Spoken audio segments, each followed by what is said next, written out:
số gì April thình na nâu tê lệ cầm mây cất lai ya thình na nâu kita sang hồi gì hùng nung in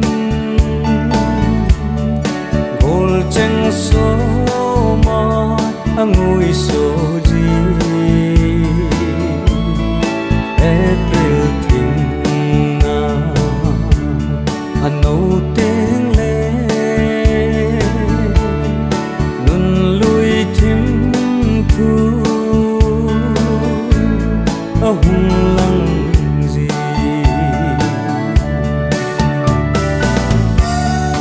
một lệ tháng ăn nâu em số gì tiếng lệ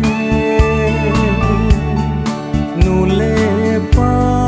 lung sung mất thâu số gì lâu vai cồn pha hùng nai ta một tin gian số giá vàng nhì nâu số em sẽ chừng cầm mây cất lai ya thình na nâu kita phang hồi gì hùng nung in gol cheng số mà ngồi số gì April thình na nâu tiếng lệ nun lui thím thu hùng lăng gì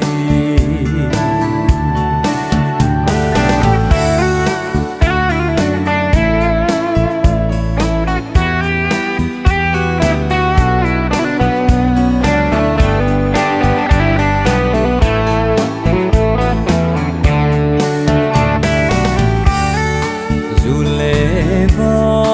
ham rong làm đắng số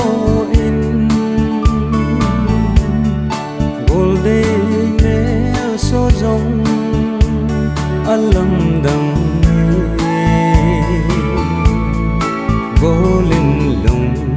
đắng đèo rong lệ chân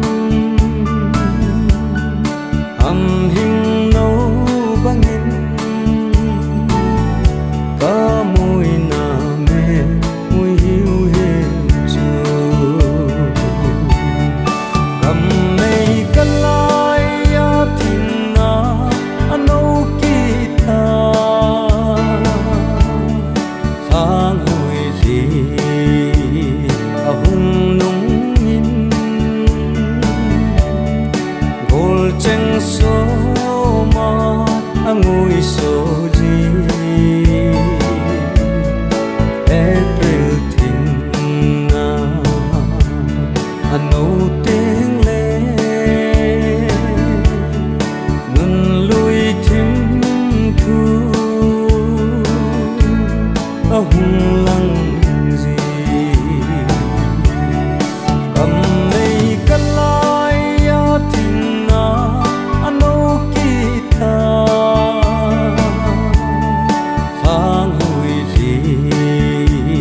hùng nung in gol cheng số mà ngồi số